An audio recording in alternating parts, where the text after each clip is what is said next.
Olá, bom dia, paz do Senhor para você que está nos acompanhando nesse momento. Que Deus abençoe sua vida, seu dia. De volta para mais um vídeo, não é, com a palavra de Deus, amém? Antes, oremos por a mesma. Querido Deus, obrigado, Senhor Deus, pela permissividade tua, Senhor Deus, para que vivemos em mais um dia para ver os teus feitos maravilhosos em nossas vidas, Senhor, e também na vida daqueles que estão ao redor de nós. Abençoe tua palavra, a família que ora comigo, em nome de Jesus. Amém. Se você tem uma Bíblia e deseja acompanhar a leitura, abra sua Bíblia no Êxodo capítulo 8. Eu vou falar sobre a segunda praga. Só para você ter uma noção, quando Deus iniciou ali, não é, a tirada do seu povo do Egito através de Moisés, Arão, o faraó resistiu e Deus o afligiu com 10 espécies de praga. Eu quero falar da segunda hoje aqui, tá certo? A segunda praga. Depois a gente vai fazendo um estudo sobre isso. E a segunda praga foi exatamente uma praga de rãs, não é? Rãs é um animal imundo. Lembre-se disso. Já imaginou você um dia acordar, não é, ter rãs por dentro do seu quarto, dentro da sua casa, por tudo quanto é canto? E o faraó, quando viu então essa praga de rã, diz o verso 8 do capítulo 8 o seguinte: então chamou o faraó a Moisés e a Arão e lhes disse: rogai ao Senhor para que tire as rãs de mim e do meu povo, e então deixarei ir o povo para que ofereça sacrifício ao Senhor. Tudo que o Senhor estava pedindo a Faraó através de Moisés e Arão era que deixasse o povo ir, não é, livre, para então oferecer um sacrifício ao Senhor por 3 dias, em caminho de 3 dias, e oferecer um sacrifício no deserto. Mas o Faraó não deixou. Então Deus envia a segunda praga, que é uma praga de rãs. Rãs é um animal imundo, repito.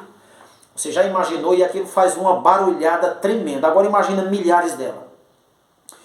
E o faraó então vai até Moisés e pede para que Moisés interceda a Deus para que tire dele, do seu povo, de sua terra, de sua nação, aquela praga imensa de rãs.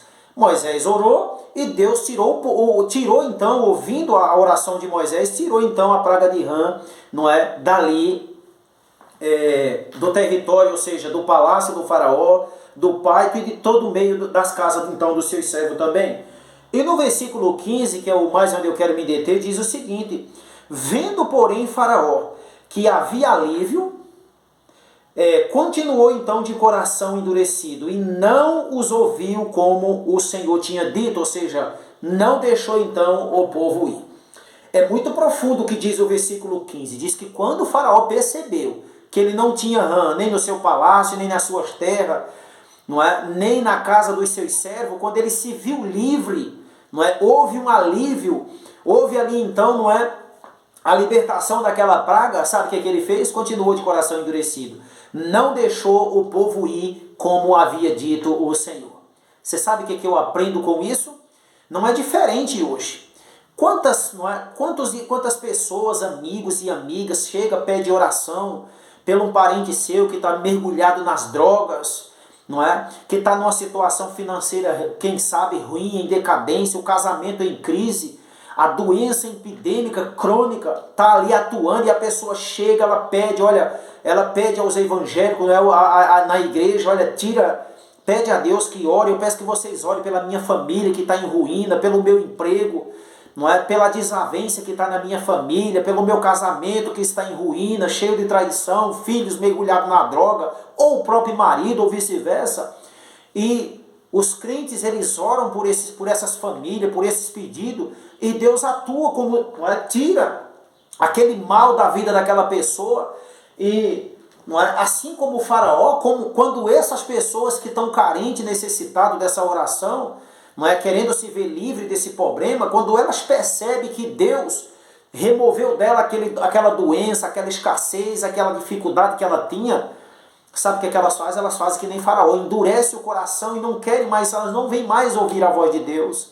Elas não querem a palavra de Deus mais fazendo parte de sua vida, porque hoje em dia o mundo está assim. As pessoas querem um Deus que esteja ali para servi-los. Eu quero um Deus para me servir, mas eu não quero um Deus para eu servir a Ele. Aí onde que está a diferença.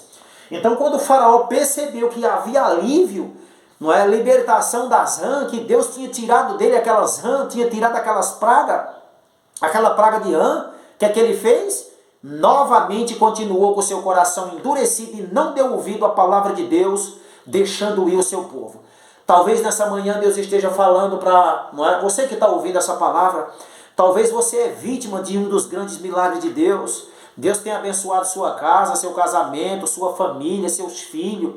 Deus tem suprido suas necessidades, tem curado as doenças que existem aí dentro da sua casa. Mas assim como o faraó, o troco, não é? A revidação que você tem dado para Deus, a gratidão sua para com Deus, é continuar aí com o coração endurecido, petrificado, menosprezando a palavra de Deus, até zombando, quem sabe. Talvez é isso que você tem feito, mas eu quero te dizer, querido, foi 10 espécies de praga que Deus enviou ao Egito. E em uma dessas pragas, não é? Deus agora mata primogênito, depois eu falarei disso. Mas sabe qual foi o resultado do faraó com seu coração endurecido? Terminou morto dentro do Mar Vermelho, ele e todo o seu exército. Cuidado, querido. Não continue com essa resistência e com esse endurecimento, porque o final é trágico. Não vi ninguém lutar com Deus, se rebelar contra Deus e se dar bem. Aqueles que lutam contra Deus e seu governo, eles estão cavando sua sepultura sem que percebam. Medite nesta palavra no dia de hoje. Que Deus te abençoe. Até o próximo vídeo, se Deus assim permitir. Que Deus te abençoe ricamente.